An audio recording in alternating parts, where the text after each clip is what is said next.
start us out with an update on the quarterback situation? Quarterback situation, Jarrett threw this morning. We'll go back in and I'll visit with Danny, our head trainer, and I'll visit with Jarrett and the rest of the coaching staff, and we'll see where we're at. But we need to make a decision today as far as reps and things of that nature, because if he's not going to go, then got to make sure Grant Lloyd's ready and increase his rep total. And if he is ready to go, then we'll split the two between him and J-Mo. So probably tomorrow afternoon, John, I'll be able to give you more information on that. So are you? If the kid's not 100% healthy and he's not able to do all the things that we've seen him do to date, then I'm not going to play him. And then how would you, if that's the situation and Daggy doesn't play, where do you move from there then? Well, we're going to get Grant some more reps. I think that's something that we need to do, and we'll go out and have probably grow his package a little bit, and and if we don't see some improvement in some areas, then we'll throw him in there and give him an opportunity to go rip it. Can you talk a little bit about having to deal with that in week 7, week 8 of the season? I mean, is that a frustration, or is that where you're at? Just kind of where we are right now. I think there are a lot of teams in the country having some quarterback issues. We're just one of them. The thing that I will say that love the way that our guy, goes out and prepares on a week-to-week basis. I love the way he practices. That last week against Miami, we hit some of those throws. This week, we did not. Really thought that we ran the ball well in the first half. And then the second half, they weren't going to allow us to do that. They put 8 and sometimes the 9th guy in the box and said, okay, you hit these passes. And we weren't able to do that. We hit 1 or 2 of them. It's probably a completely different ball game. But that's why they play it. And what are you looking at from Northern Illinois? Northern Illinois is going to do the same thing from the beginning of the game. They're the #1 ranked rush defense in the conference.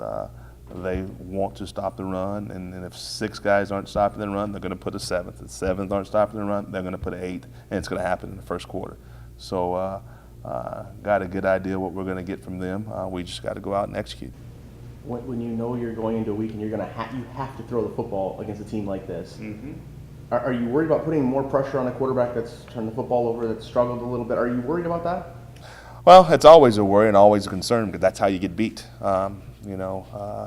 Really, we got to continue to put a game plan in place to give ourselves the best opportunity to be successful. And to that note, it's not just the pressure. It's not just the guys they put in the box. It's the 2 defensive ends. These kids are maybe 225, 230 pounds at the most, and they line up wide in jet motion, and it's like 2 tailbacks coming to get the quarterback. So, we don't need to be in a lot of 3rd and long situations for protection's sake, and there probably is some things that we'll do in order to neutralize their ability to come get the passer, and some things to take some of the pressure off that position as well. Are you surprised with this team's struggles getting vertical, Coach? Did you see any indication of this? No, because we're winning. We're winning. The receivers are doing a good job of winning at the line of scrimmage, and we've got some guys open. We just got to complete some of those balls. And at the same time, when they do get open, guys, they start to press a little bit, and we have some untimely drops as well. So it's not. I mean, there's enough blame to go around everybody, But it's frustrating. It's frustrating when you're able to go and snap off 90 snaps and be able to run the football on a consistent basis. And you watch these 2 backs. We've been waiting to see some flashes of some guys making some safety misses and things like that, and get some explosive plays in the run game. We've got that going, and to know that if we could just hit a couple of these balls, instead of scoring 28, 30 points a night, you're scoring 45, 48 points a night, and you're probably sitting here 3-0. So, but that's where we are right now as a football team. I can tell you it's not for lack of preparation or practice. We just got to continue to grind and hit a couple of those plays, and then hopefully our confidence will grow there. Is it just a timing thing, you think, or what do you attribute the struggles with connecting those along? Well, timing's a little bit of it, but you know, the kid's still out there throwing right now, so I think it's just relaxing and making plays. One of the bright spots this week, Andrew Clare. Mhm. Are you surprised at how much of an impact he's been able to make this early in his career? And it's just kind of one of those things where you've been telling us the future is bright, there's kids coming. Is Yeah, this we kind of knew what we got. I mean, we had an idea that he was a special player. I think Thomas and John and I talked a little bit about it prior to the year. You know, you could see just from his tape, and again, we got him here in June and July, and we're able to see in just some of the drill work that there was a unique burst about the young man. And the thing that I've appreciated the most is you know, yeah, he's come out here and he's flashed and done some great things, but just the teammate and the person that he's been.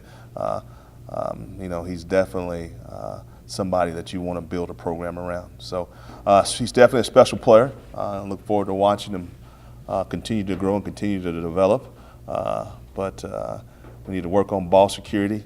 A little bit too loose with the ball for me, but he's going to be fun to watch for the next few years for Falcon fans. With when you're prepping for Northern's offense, is it made more difficult when you're not sure who the quarterback is? Not really. I mean, they're going to do what they do. 12P, like I said, they're as versatile as anybody in our conference, and really anybody in the country do it. They do a great job of trying to find a way to find that extra blocker. We may steal some of their stuff and run it right back at them in the run game. But you know, no, that's not going to change up what they do too much. And with them winning last year, how much do you feel like it will be like a turning point if you were to win like this time? That would be definitely be a big win for us in our program. I think I know that you know, Miami is our day one rival, and we got a team up north that we got to play here in a few weeks. But I think NIU and BG have been in some big championship games, big games, I should say, over the last few years. So there's definitely a sense of pride there. I think the kids will come out ready to play. Frustrating is it when we see the extra work that James puts in, and I know he's just a bright kid, knows the ins and outs, but it just hasn't translated to Saturday. Right, it's frustrating, and really, it's frustrating for everybody involved. You know what I mean? But no more so than the young men out there putting in the work. You know, and when you go through moments like that, you're searching and you're looking for answers. You know, all you can do is continue to grind, continue to prepare like he is, and you know, hopefully he hits a couple of them and he hits his stride and takes off from there. But you know, from a coaching standpoint, our job is to get the next guy ready to play, and you know, that's what we'll continue to do. And when we feel like you know, the next guy is ready, we'll throw him in there. How's Gio ready? Feels questionable. That was. I mean, if you talk about chemistry a little bit, I thought that coming out of the Miami game, him and JMO had established some sort of chemistry a little bit. That was a big loss for our football team in the first quarter. There, he tried to get him back there in the second, but just wasn't able to fight through. And this week he didn't work out this morning, and he'll be questionable going in this weekend. How did you judge the hit that he took on that first series? I mean, because the refs They looked at whether it was Well, targeting or not. Or I kind of felt like we had a similar play a couple games back to where they threw the personal foul for unnecessary roughness for being around the head. I think it was the Hampton play. And then they went back and reviewed the targeting. They said it was not targeting, but they enforced the 15-yard penalty. And that's kind of what I felt. That's a little bit why I was frustrated. I kind of felt like that was the same situation. And okay, I understand that it was the knee or the shoulder or whatever that made contact with the helmet. It's not targeting. The kid's not thrown out of the game, but we should have had the 15-yard personal foul. So, you know, that's kind of how I felt about that one. Send it in, we'll see what they say.